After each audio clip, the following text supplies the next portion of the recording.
two, and one. Good morning. Welcome to this Saturday's workshop, another Saturday's workshop in August. As we get to the close of August, it's almost the end of August, how the year runs.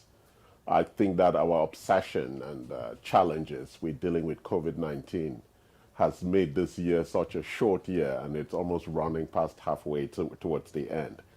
I'm going to begin as we do. Normally, my name is Charles Sine. I'm the CEO of Anti-Fragility Health. And the series of workshops that you can find on our YouTube channel, Anti-Fragility Health, and on our Facebook page, this series of workshops focuses on what we call longevity. It's a series of workshops on longevity. And what is longevity? Longevity is living a long and healthy life, and it composes of two components. And the way we attack them, it's that you have to attack both. They are not the same thing. A lot of people think that if you're healthy, you're going to live long. No, health span is different from lifespan. And we actually want to make sure we understand that. Because for most of us, genetically, our cells, the length of life our cells are going to live is predetermined. And so in most cases, when it comes to lifespan, we want to slow down the aging process. And that's what really gives you increased lifespan. It's really important that we understand that. So being healthy doesn't mean you're going to live a long life. So there are other strategies on how you slow down the clock that is running and the aging clock, because aging is also a chronic illness. So let's focus on the things that drive longevity. We look at three big things. Number one is your mindset, right? You want to live a long and healthy life, you need to have the mindset that's required for that. And that is a positive mindset that is ready to take the challenges of a long life, and that you have money and all the other things that I call the attributes of freedom that would allow you to enjoy a long and healthy life. The second part is lifestyle. And lifestyle is really important because the impact of our life, or the way we live our lives, actually impact our genetic architecture in this overall concept called epigenetics. The epigenetic impact is how our lifestyle choices change the genetic expression. And that genetic expression that's changed is called epigenetics.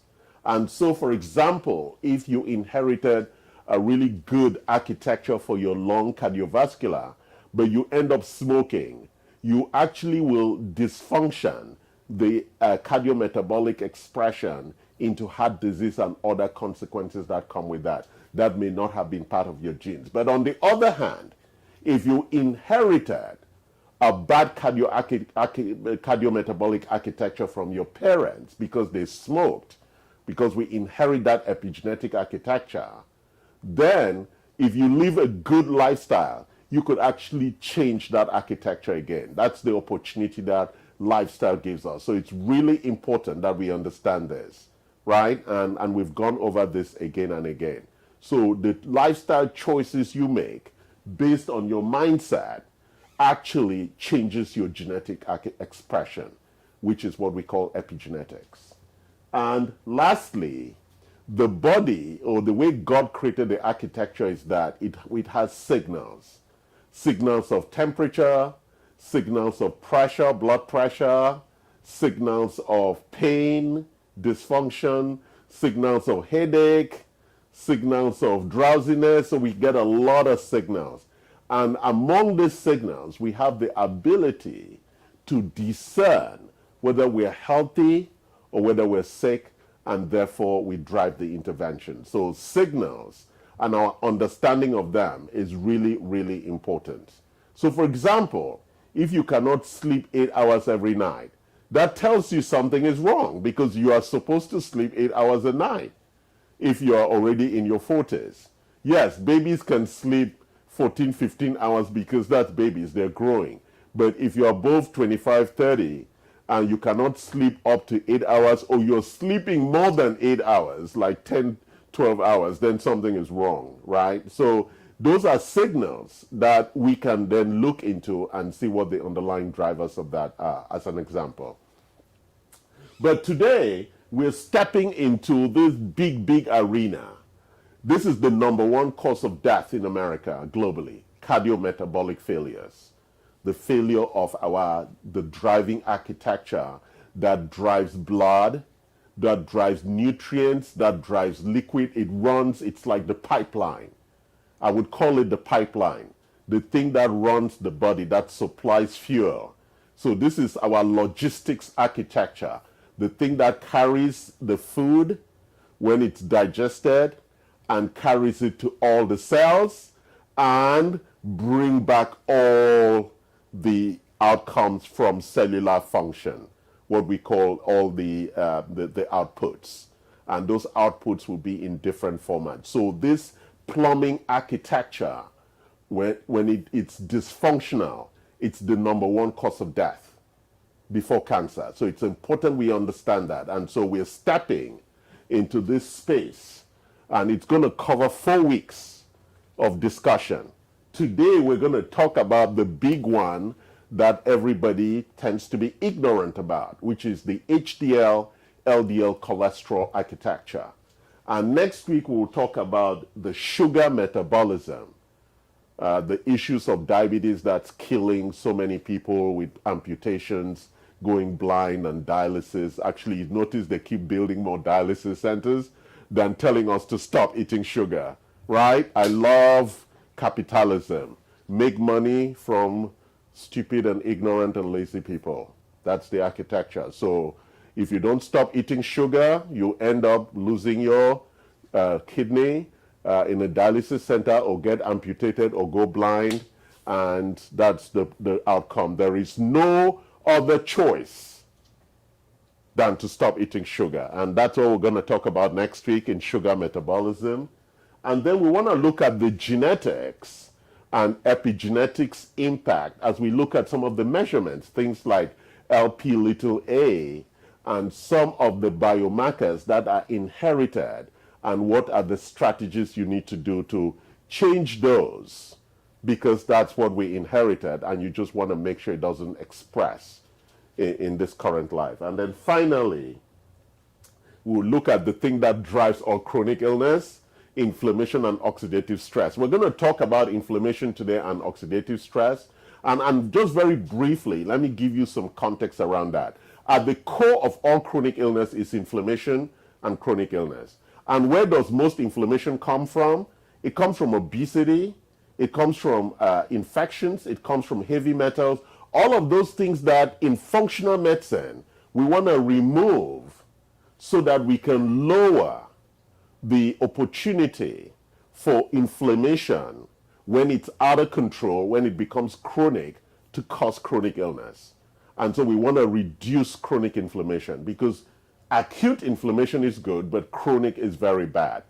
And then we go into that big word called oxidative stress, which is really very simple, that we need to clean the debris out of the cell as it generates energy. When the mitochondria produces energy, there are waste products. And that waste products are very, very challenging free radicals that destroy the architecture of the cell itself. And that's why we use a lot of antioxidants, right? Because they remove the oxidants. They call antioxidants for a reason. The anti-over oxidation, so they're removing the excess oxidative stress. They call them antioxidants, right? Like glutathione, vitamin C. A lot of our architecture of nutrients has antioxidant capacity, because if not, the mitochondria and the cell dies out of the frustration of being overwhelmed by the byproducts of generating energy. So it's really important that we understand that, and that's why one of the big signals of chronic illness is tiredness, that you have fatigue, and you're always tired. You wake, even after you sleep, you wake up, you're still tired because of the impacts of oxidative stress and the lack of your cells to clear up the debris of these radicals, free radicals. We call them free radicals, right? They are nitrogen free radicals or CH3 free radicals, and they cause a lot of havoc. And so that's something that's important. So we're going to look at that in the 4th week. So let's start our journey into this space of HDL and LDL cholesterol. So what is HDL and LDL? So these are lipoproteins. There are lipoproteins. There's one high density lipoprotein and low density lipoprotein. So they are lipoproteins, and they are like trucks, and they carry cholesterol. That is their job. These are trucks. They bind, they form these complex structures where fat molecules sit on so they can be carried to the cells. And where do they start? The engine is at the liver. The liver is where all the fat that's absorbed from food comes. It's called the effluent engine for fat. And from there, it is loaded onto HDL trucks. These HDL trucks carry the fat in the bloodstream. And when they get to the cellular, to the cell, they transfer their load onto the smaller ones called LDLs. And therefore, when we measure in your bloodstream, we want to see low LDL, but a measurable amount of HDL. And the ratio should be almost a 2-to-1 ratio. So we want to see more HDL than LDL in the bloodstream, because that's where we can find them. We cannot go into the tissue where the LDL is carrying the fat. And you ask me, why is the LDL carrying the fat to the cell? To make energy. That's where the energy originally comes from. It is the preferred choice at the cellular level to make energy from fat rather than from sugar. But if we keep giving sugar, that becomes the choice. And when it's excess, it converts it to fat. And that's how we grow fat. That's where obesity comes from. So any dysfunction in this engine, right, it's a very precise process. If you look at the construction site, the big trucks are bringing all the gravel and everything. They offload, and then the smaller trucks take it to where it's needed. So it's a very challenging process, and sometimes there are traffic jams. And so what could cause a traffic jam? Right? What could cause a traffic jam? A traffic jam could be caused by blockage. Right? The road is blocked, or there's just too much traffic, right? Or there's a bridge that's collapsed. So there are lots of things that can go on with the HDL, LDL. But let's explore some of the things that we measure when we look at HDL. So most times we're looking at the number of particles. It's really important that you have a lot of particles carrying fat. But the underlying theory, we used to think that even if it was extremely high, that was okay. But we find out that there's actually a range that is acceptable. If not, there is increased cardiovascular risk. So having low HDL is not a good thing. But having HDL that's too high is also not a good thing. So there is a particular range. It's like sugar. Having low sugar is not good. Having high sugar, it's not good. You know, God is really a very interesting guy. He loves balance.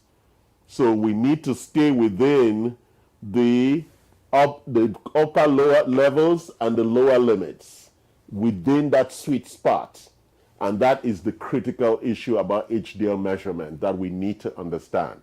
So a lot of people say cholesterol is bad. Don't forget, when we're measuring cholesterol is a good thing because we need fat. And the fats, look at the brain, it's all fat. Cholesterol is a good thing. The only problem is when there's too much cholesterol in the bloodstream.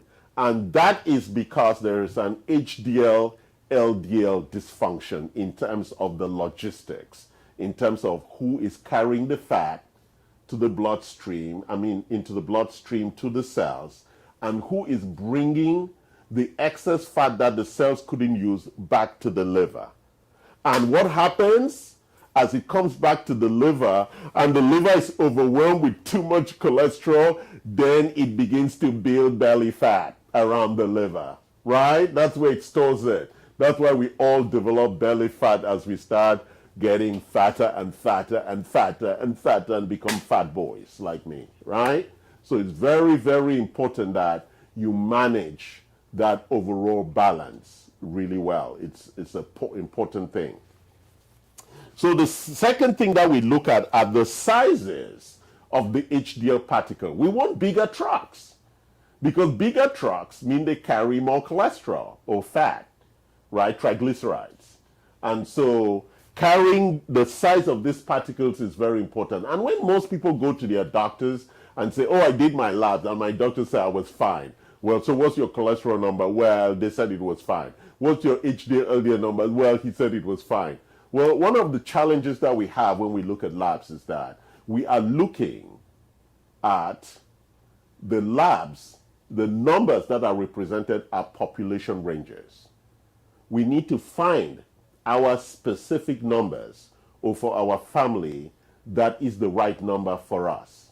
So there's a difference between the individual statistic and there's the population statistic. So when your doctor says you're fine, most times he's wrong because he's referencing your numbers against the population rather than for that specific individual. For example, we know that African Americans or black people have different ranges. We know that Asians have different ranges. We know that Hispanics have different ranges. We know that white people have different ranges. And we know that men and women have different ranges. But the labs all use one range. So the question is, what is fine? That should be a challenge for you. You need to challenge those numbers and really come to a deep understanding that I'm a black man.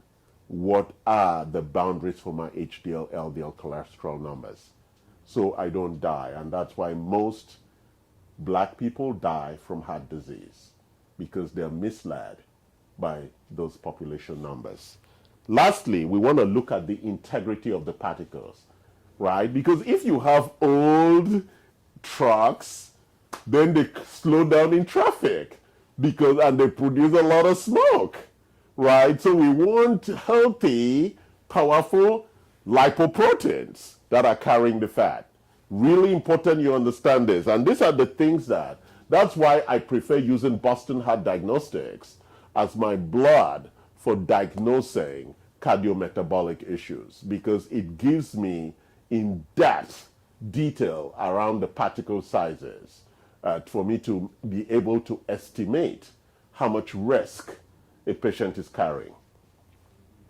As I said, I was just going to stay within the HDL LDL topic because in itself, it's a very big topic and I want to make sure that we get it and don't get confused by the other things. So tomorrow or the next week when I begin to look at the other things, especially when we get to epigenetics, we'll begin to look at your LP little a levels, homocysteine. We'll begin to look at all those genetic markers that we worry about that are actually things that we inherited and what actions we take around those.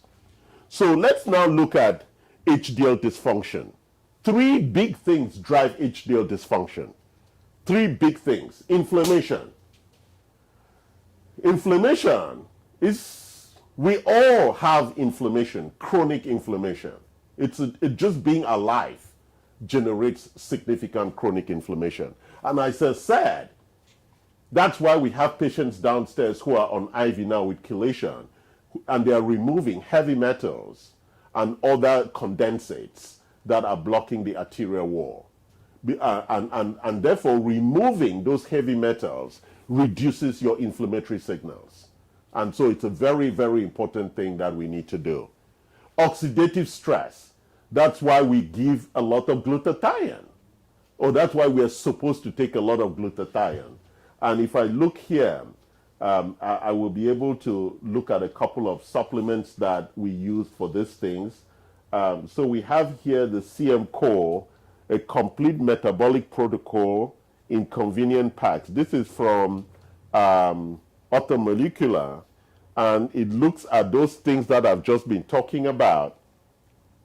It's a 3 well-researched formulas for cardiovascular and metabolic health, blood sugar balance. Remember, we're going to talk about that next week. Inflammatory balance, and then cholesterol support. So very interesting supplements that address. There are lots of supplements we have here. We have this one from Metagenics, and it's a very important one. It's targeted support for HDL function. Very, very important in creating the right balance. One of the other ones that I take is the Lipitor OX, very important supplement in balancing that HDL, LDL balance in the body. The other one I also take that everybody should be taking is the niacin. You either get the fast release or the time release. It's really important you take niacin every day because it allows the body really to manage the overall cholesterol and fat metabolism. And so there are lots of different things here. We're going to talk about nitric oxide for vasodilation and circulation, very critical. I take the Citrinox. This is too sweet for me. It's lozenges. It dissolves very quickly in your mouth. But I take the Citrinox. They are both nitric oxide supplements. And something else that we're going to talk about later, it's about Atherosol and Broco-Protect. We need to protect the liver itself so that the liver is working, because the liver is the conductor of fat metabolism.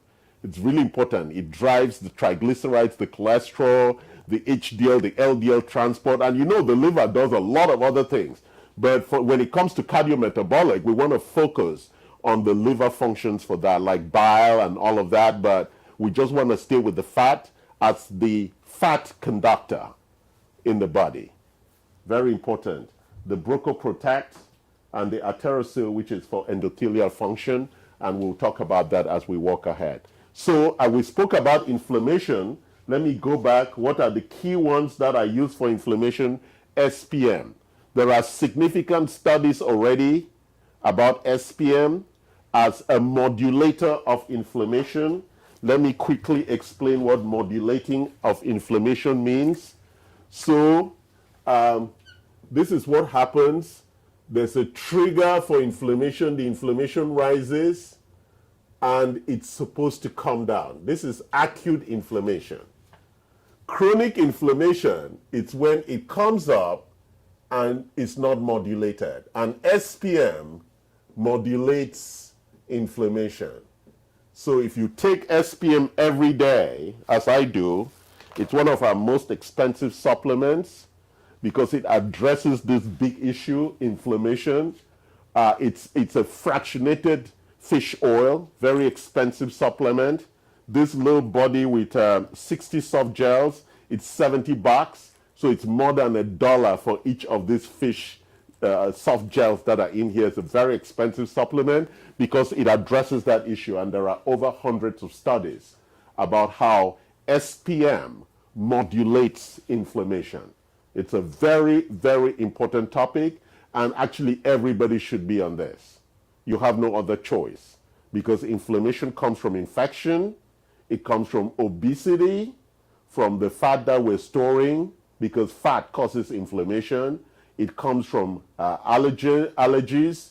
It comes from all the funny infections that are going on in our body as the body responds to the fight from bacteria and viruses, especially now with COVID around. But on top of that, it's important that there's enough fish oil in the body to also support the architecture in supporting inflammation. So the right kind of fish oil. Because one of the challenges in American cooking and restaurants is that we have much more omega-6 than omega-3.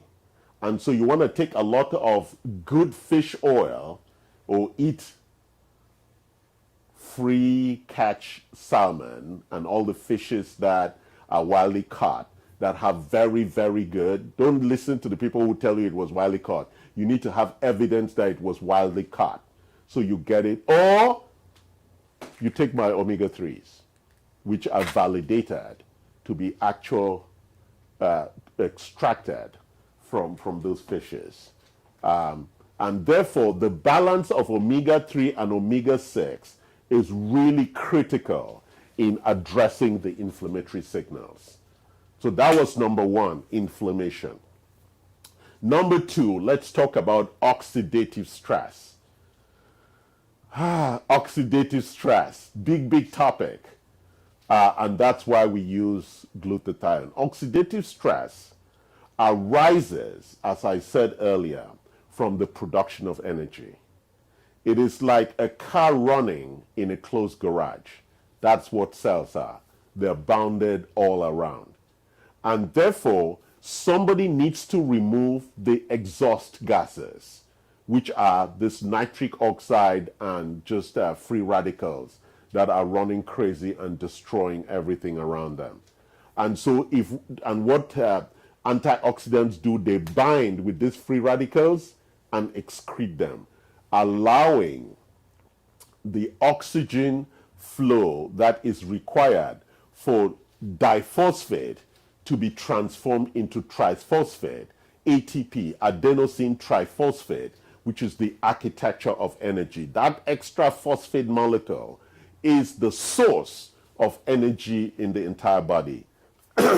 And whenever we expend energy, that one phosphate is taken and used, and it's translated back to adenosine diphosphate, and then it uses more oxygen and more phosphate carriers, electron transfer carriers, to then go back to produce triphosphate, which again the energy. So imagine that every cell has about, like the heart muscles, have more than 1 million mitochondria per cell. Therefore, at the cellular level, when we don't have enough antioxidants to pull out the excesses or the exhaust fumes from energy production, then the cell is overwhelmed by its exhaust and it suffers from oxidative stress. Therefore, antioxidants are critical, and I don't think I brought any up here today. Let me see what I did. Well, NAC is here. NAC is a precursor for glutathione, and this is something that I take every day. They say one capsule, but I take more. NAC, that's N-acetyl-L-cysteine. It's a glutathione precursor, and glutathione is sold in many different forms. We recommend you take the precursor because glutathione is a very unstable molecule. And so if you feed the upper biochemical chain with NAC, then more glutathione is produced at the point required to allow the cell to bind and excrete the exhaust materials from energy production. Therefore, the cells continues to produce good energy, and then there's no fatigue. It's a very, very important idea you need to understand. But why is this connected to chronic illness? Because cells that don't have energy cannot fight, cannot perform. That's really at the core. That's why if you are fatigued, if you have oxidative stress, COVID will get you, because the immune cells are not functioning at high capacity. So if you address inflammation and oxidative stress, your T cells will be ready for the fight. And they will go and fight to the death, because that's what is required of them. Therefore, giving them the underlying nutrients ensures that they are ready and they will fight a good fight. Really important. The last area is high blood sugar. And that's why I take these two things every day. Berberine is a substitute, and actually a better performing substitute than metformin. And as you know, metformin is an anti-aging solution. So is berberine. And what do? They facilitate the pancreas in terms of insulin production to remove sugar from the bloodstream. Sugar in the bloodstream causes stress and causes inflammation signals. Diaxanol is really a combination of alpha lipoic acid to really support that sugar metabolism. I forgot to show you, yes, there's lipoic acid here. I love lipoic acid. CoQ10, for people who were wondering why I was not showing CoQ10, it's a very, very important supplement, as we know, as an antioxidant for supporting oxidative stress issues. I'm going over time today because this is a very fascinating topic for me, and I love it, as you can tell. There's still more to go. I have glucose control here. It's chocolate flavor. And it is for the nutritional management of our glucose response. Glucose response, it's critical. So let's quickly go through our interventions as I run out of time. So I spoke about endothelial integrity, which is the structure of the heart, and that's what I take Aterosil, professional strength. You can only get it through us. It's powerful. It strengthens the arterial wall's protective barrier. That's what we call the endothelium. It promotes a healthy heart, maintains healthy arterial walls, and support a strong and vital glycocalyx. Very, very important supplement that we take every day for heart. And then there's the HDL composition. I spoke about omega-3 and omega-6. Then there's the cholesterol load. That's why we need to make sure we only eat good fats and support the liver with the Broco-Protect, which is to support the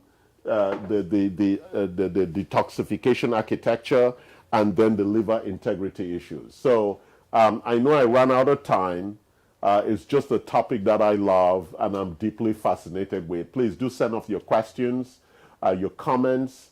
It's a challenging topic, but if you outsource it to your doctor, you do so at your own risk. Your doctor is not your slave. You are the owner of your heart and your cardiometabolic architecture. Therefore, your deep understanding and comprehension of it is mandatory if you want to live a long and healthy life. Thank you for joining us for another workshop today. Mike, thank you for filming with pleasure. And for all of those of you who are watching and not paying attention all the time,